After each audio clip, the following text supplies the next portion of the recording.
श्रेयस अय्यर का अगर जिक्र किया जाए तो शानदार 113 रन, सेंचुरी पार, बहुत शानदार परफॉर्मेंस रहा है उनका। उनके परफॉर्मेंस पे आप क्या कुछ कहेंगे?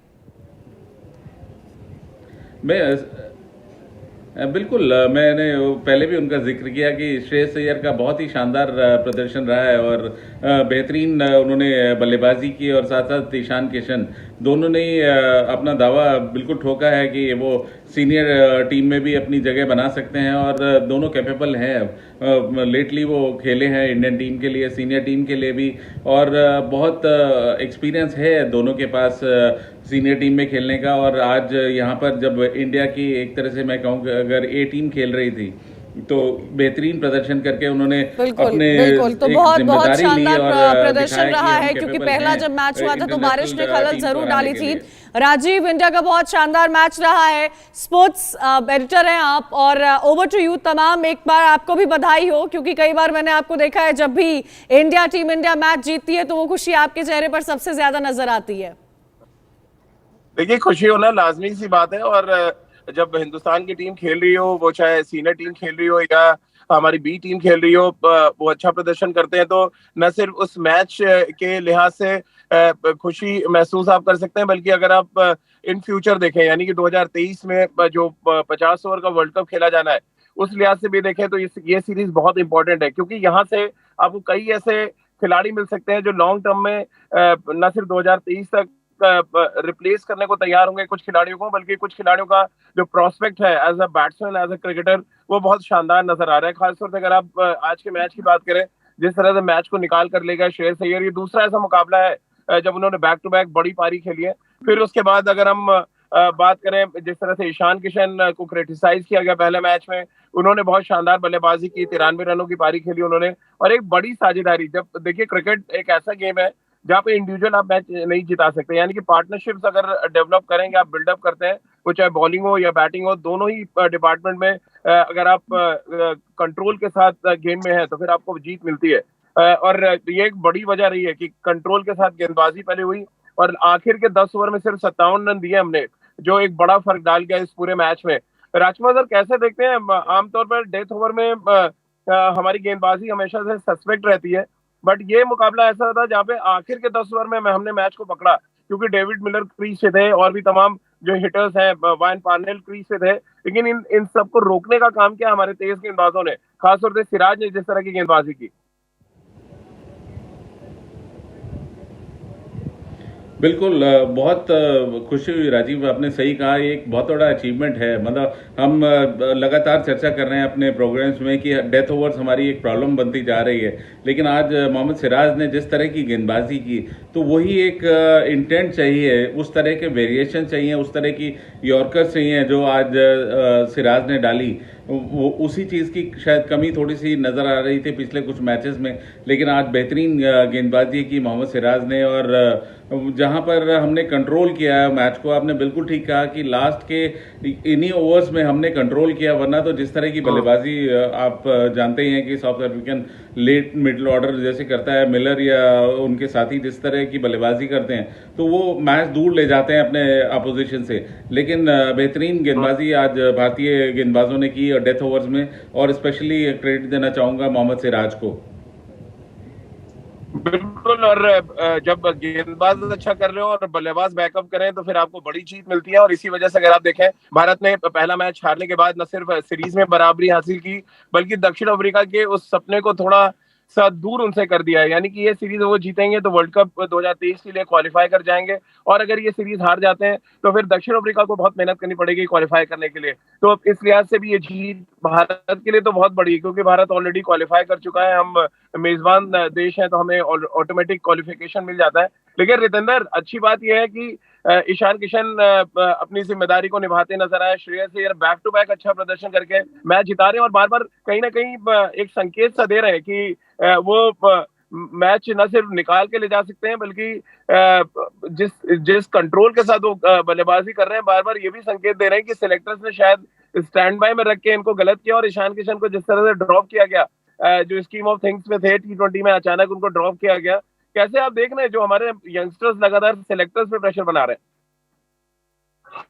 हैं? देखिए राजीव, ये बहुत बड़ी जीत है, और अगर हम यंगस्टर्स की तारीफ करें वो बिल्कुल डिजर्व भी करते हैं, क्योंकि ईशान किशन की हम बात करें राजीव, देखिए ये ऐसा लड़का है, आप इसको बहुत मौके दे रहे हैं लेकिन अपने मौकों को भुना नहीं रहा है। लेकिन आज जिस तरह की पारी खेली है वो बताता है कि इनमें क्रेडेंशियल्स हैं to be a big match winner for team India for years to come. और श्रेयस अय्यर देखिए ये ताबड़तोड़ खिलाड़ी है, जब ये खेलता है ये उस श्रेणी का खिलाड़ी है जब ये रोहित शर्मा लगता है, सूर्य कुमार यादव लगता है, क्योंकि इसको मैच को निकालना आता है। He has all the shots in his armoury, जिस तरह इनके पैर चलते हैं, जिस तरह बॉल सेंस है, जिस तरह फिटनेस है, वो बकमाल है। तो जी हाँ राजीव, अगर आप युवाओं की बात करें, हमारे पास बहुत जबरदस्त सब युवा आ गए हैं। शुभमन गिल की अगर हम बात करें, लड़के ऐसे हैं कि अगर कोई भी लड़का अपनी जगह छोड़ता है, रन नहीं बनाता है, तो आपके पास बराबर का विकल्प तैयार है। तो जी हाँ, ईशान किशन का बहुत ये वेलकम नॉक है फॉर्म में आने के लिए, क्योंकि सिलेक्टर्स को बहुत कॉन्फिडेंस आएगा। और अगर हम श्रेयस अय्यर की बात करते हैं, I think he has been blazing all cylinders. तो मुझे पूरा भरोसा है कि अब साउथ अफ्रीका प्रेशर में है, क्योंकि ये टीम बड़ी है। और अगर हम इतिहास उठाते हैं, पिछले 4 ओडीआई मैचेस हम इनसे हारे हैं, लेकिन आज हमने वो जिंक्स तोड़ा है, मैच जीते हैं। तो अब प्रेशर पूरी तरह सीरीज में साउथ अफ्रीका पर रहेगा। रितेंद्र, एक बड़ी इंपॉर्टेंट फैक्टर और रहा इस मैच में कि आमतौर पे हम देखते हैं कि आप 30 रन 40 रन या 50 रन की इनिंग्स खेलते हैं, फिर आपको लगता है कि आपने काम अपना खत्म किया और आप कुछ रैश शॉट्स खेलते हैं। बट आज की इनिंग अगर और आज की पार्टनरशिप हम देखें, ईशान किशन और श्रेयस अय्यर ने जिस तरह की पार्टनरशिप की, उसमें एक अच्छी बात थी कि मैच को फिनिश करने की कोशिश थी, यानी कि अगर आप सेट हो गए तो आप मैच को खत्म करके जाए। उसमें ईशान किशन थोड़े अनलकी रहे, शतक नहीं बना पाया, बट श्रेयस अय्यर ने बहुत कमाल की बैटिंग की और बैक टू बैक उन्होंने बहुत जबरदस्त पारी खेली है दोनों। क्योंकि अगर आप दक्षिण अफ्रीका की बॉलिंग को एनालिसिस करें तो शायद वर्ल्ड की बेस्ट बॉलिंग लाइनअप है इस समय दक्षिण अफ्रीका के पास। रबाडा है उनके पास, वो आज का मैच खेल रहे थे। नौकी जो वर्ल्ड के फास्टेस्ट गेंदबाजों में है, वो आज के मैच में थे। वाइन पार्लेर खेल रहे हैं, केशव महाराज है। इस बॉलिंग अटैक के अगेंस्ट अगर बैक टू बैक 2 बड़ी इनिंग्स आप खेलते हैं तो ये दर्शाता है कि क्वालिटी है आपके अंदर, बस कंसिस्टेंट नहीं है, जिसकी वजह से आप रेगुलर प्लेयर नहीं बन पा रहे इंडियन टीम के। बिल्कुल आपने सही कहा राजीव। देखिए ये साझेदारी मैच विनिंग साझेदारी थी, जिस तरह आज ईशान किशन खेले, जिस तरह हम श्रेयस अय्यर की तारीफ कर रहे हैं, क्योंकि बहुत बार ऐसा होता है कि आपको अच्छा स्टार्ट मिलता है, आप 50-60 रन बनाते हैं, लैप्स ऑफ कंसंट्रेशन आता है, हराखरी दिखती है, आप आउट हो जाते हैं। लेकिन आज हमने पूरी तरह भी batted South Africa out of the game, comprehensive जीत थी, और यही एक बड़े प्लेयर की निशानी है। अगर आप अपने 30-40 रन बना लेते हैं, उसके बाद आपको अंतिम क्षणों तक बैटिंग करनी होती है, अपनी टीम को जिता के लेके जाना होता है, कठिन परिस्थितियों से निकालना होता है, और वही जॉब होती है उस बल्लेबाज की जो अपनी आंखें जमा चुका है।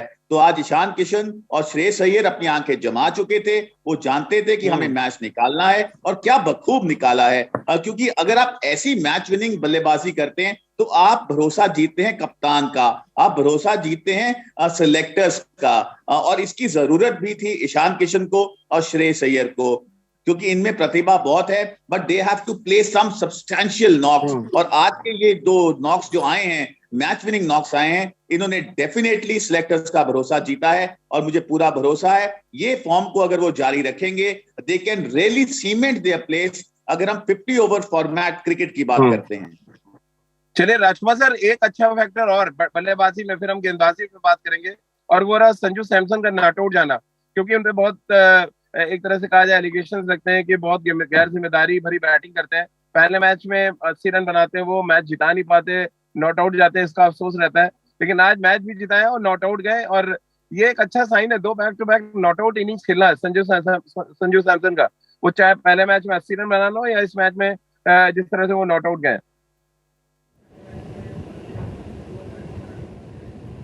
अच्छी बात है राजीव, ये इसकी इम्पोर्टेंस उन्हें शायद महसूस हो गई है कि वो अगर थोड़े कंसिस्टेंट रहें, और जितनी उनके पास टैलेंट है, तो मुझे लगता है कि उनको कोई भी ओवरलुक नहीं कर सकता, कोई भी सेलेक्टर, कोई भी टीम मैनेजमेंट उनको ओवरलुक नहीं कर सकती, क्योंकि इमेंसली टैलेंटेड क्रिकेटर है वो। और जिस तरह वो बल्लेबाजी करते हैं, जिस तरह वो he makes batting look so easy, इतनी शानदार, इतने एफर्टलेस वो बल्लेबाजी करते हैं, और एक बेहतरीन खिलाड़ी हैं। लेकिन वही एक कंसिस्टेंसी जो हम अक्सर चर्चा करते हैं राजीव अपने शोज में, कि एक चर्चा का जरूर विषय रहता है कि वो कंसिस्टेंट नहीं है। लेकिन बहुत अच्छी बात है, जैसा आपने कहा कि दोनों मैचों में वो नॉट आउट गए हैं, तो एक जरूर उन्हें कॉन्फिडेंस देंगे और बताएंगे कि कहाँ वो लैग कर रहे थे। और मेरा मानना है कि इस लेवल पे वो खेल रहे हैं तो उन्हें जरूर ये बताया गया होगा या उन्हें खुद भी महसूस हो रहा होगा कि उनकी कंसिस्टेंसी की जरूरत है, और शायद उसी के मद्देनजर अब वो और ज्यादा कंसर्न हो गए हैं और ज्यादा मैं कहूँगा रेस्पॉन्सिबल हो गए हैं, और दोनों मैचों में नॉट आउट गए हैं, तो और ज्यादा कॉन्फिडेंस देगा। और ये कॉन्फिडेंस भारतीय क्रिकेट के लिए भी बहुत अच्छा है, क्योंकि एक ऐसा खिलाड़ी है जो अपने दम पर मैच जिता सकता है भारत को। चलिए रितेंद्र, 30 सेकंड में गेंदबाजी को कितने नंबर देंगे, खासतौर से आखिर के 10 ओवर में सिर्फ 57 रन दिए हमने? जी हाँ राजीव, यहाँ पे देखिए मोहम्मद सिराज की बहुत तारीफ करनी होगी, और डेथ बॉलिंग हमारा प्रेडिकमेंट रहा है, वहां पे हम ज्यादा अच्छा नहीं करते हैं, लेकिन आज जिस तरह डेथ बॉलिंग है, I think that was creditable, बहुत सराहनीय, और वहां से मैच बना, हमने अंकुश लगाया, साउथ अफ्रीका ज्यादा रन नहीं बना पाई, उसके बाद क्लिनिकल चेज हुई है, तो यहाँ पे कोच बहुत खुश होंगे आज की बॉलिंग से। So well done bowlers. बिल्कुल, और खास तौर से उस कप्तान के शहर में मैच जीता है हमने जहां पर उनको रनचेज मास्टर कहा जाता था, यानी महेंद्र सिंह धोनी के शहर में जाकर दक्षिण अफ्रीका जैसी मजबूत टीम को हमारे युवा खिलाड़ियों ने हराया। इसके लिए वो ढेर सारी बधाई भारतीय टीम को भी और भारतीय खिलाड़ियों को भी। रितेंद्र, बहुत बहुत शुक्रिया आपका। राजकुमार सर, आपका भी बहुत बहुत शुक्रिया हमारे साथ जुड़ने के लिए। तो सीरीज अब 1-1 की बराबरी पर है। आखिरी मुकाबला अब दिल्ली में खेला जाएगा, और दिल्ली का दंगल जो भी टीम जीतेगी उसके लिए ये सीरीज पूरी तरह से मंगलमय हो जाएगी। बहुत बहुत शुक्रिया आप सभी का हमारे साथ जुड़ने के लिए। तो हमारी इस खास पेशकश में फिलहाल इतना ही।